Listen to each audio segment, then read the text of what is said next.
Hi hello నమస్తే welcome to మనం TV. నేను మీ చార్మి. ఈరోజు మనతో పాటు ప్రస్తుతం ప్రముఖ ఆస్ట్రో న్యూమరాలజిస్ట్ రెహమాన్ గారు ఉన్నారు. ఆయనతో మాట్లాడు. నమస్కారం సార్. నమస్తే అమ్మా.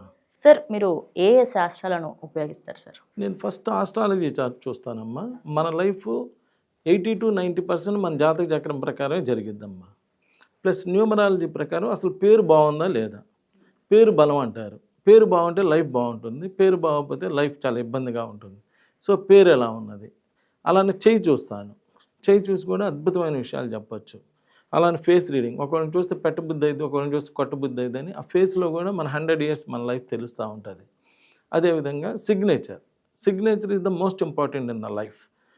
ఎలా సంతకం పెడుతున్నాం ఏంటి, దాని మీదే మన హెల్త్ ప్రాబ్లమ్స్, మన లీగల్ ప్రాబ్లమ్స్ అన్నీ తెలిసిపోతుంటాయి. ఓకే.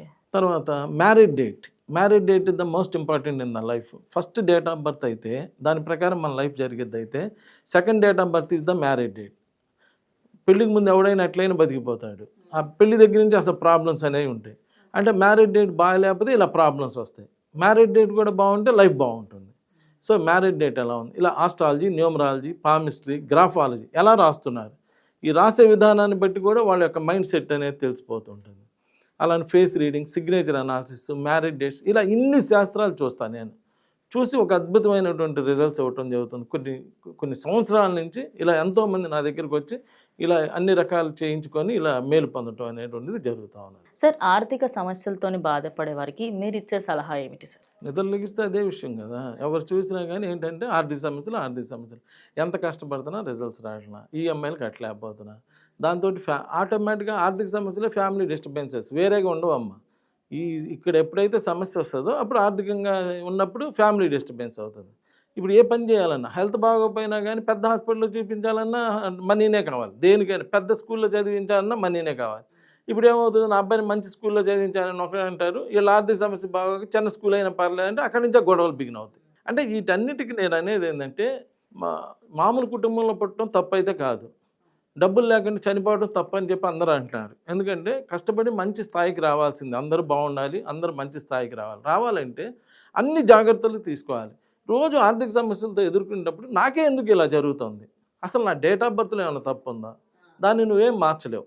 కానీ నీ పేరులో ఏమన్నా తప్పు ఉందేమో కూడా చెక్ చేసుకోవాలి. నీ పేరులో తప్పు ఉంటే ఆ తప్పు ఉన్నది కాబట్టి ఇక్కడ నా దగ్గరికి వస్తాం వల్ల మీకు ఉపయోగం ఏంటంటే, మీ పేరు ఇప్పుడున్న పేరు ఏదైతే పేరు ఉన్నదో ఆ పేరు యొక్క ప్రిడిక్షన్ మీ ఫోన్లోనే చదివిస్తా. దానిలో రాసి ఉండిద్ది they cannot improve in life అని. మీ ఫోన్లో, నా ఫోన్లో కాదమ్మా, నేను మాయ చేస్తా, నా ఫోన్ అయితే మీ ఫోన్లో చదివిస్తా. ఎమ్మటే మీరు అమెరికా వాళ్ళకో, రష్యా వాళ్ళకో, ఎవరికో ప్రపంచవ్యాప్తంగా మీకు తెలిసిన ఫ్రెండ్స్కి ఫోన్ చేయగానే same information they cannot improve life అని చెప్పి వస్తుంది. అదేం సార్ ఇలా ఉందంటే, మరి నువ్వు పెట్టుకున్న పేరు అలా ఉందయ్యా, ఇప్పుడు నేను కరెక్ట్ చేస్తాను, అది కూడా మళ్ళీ నీ ఫోన్లోనే కొడితే నా పేరు కరెక్ట్ చేసినాక ఏదో ఒక అక్షరం కలిపోయి ఒక అక్షరం తీసేసి మీకు మళ్ళీ చెబుతా, ఎక్సలెంట్ ప్రొడక్షన్ వస్తుంది. ఎక్సలెంట్ అంటే ఎక్సలెంట్, అది కూడా మీ ఫోన్లో. నేను చదవను, నేను చెప్పను, నా ఫోన్లో మాయ చేస్తానమ్మా. మీ ఫోన్లో మీరు చూసుకుంటే ఈయన ఇంత మంచి రిజల్ట్సా, మంచి హ్యాపీయెస్ట్ లైఫ్ వస్తుంది అని చెప్పి అక్కడ రాసి ఉంటుంది. ఓకే, అలా ఇంత బాగా జరుగుతుందని మీరేం చేయాలి, ఇప్పుడు మార్చినాక నేను చెప్పినట్టు మీరు ఫాలో అయితే డెఫినెట్గా మీ లైఫ్ అలా ఉంటుంది.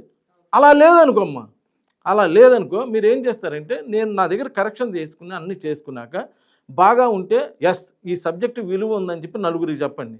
ఒకవేళ నిజంగా బాగాలేదనుకోండి, కరెక్ట్ చేసుకున్నాక కూడా వెళ్ళి 100 మందికి చెప్పండి, ఇది తప్పు సబ్జెక్టు, ఇది అన్యాయం, ఇది మోసం సబ్జెక్ట్ అని 100 మందికి చెప్పండి. కానీ నేను చెప్పినట్టు ఫాలో అవ్వండి, మీరు రిజల్ట్స్ పొందుతారు. అలానే మీ నలుగురికి చెప్పి వాళ్ళు కూడా రిజల్ట్స్ పొందండి. Thank you.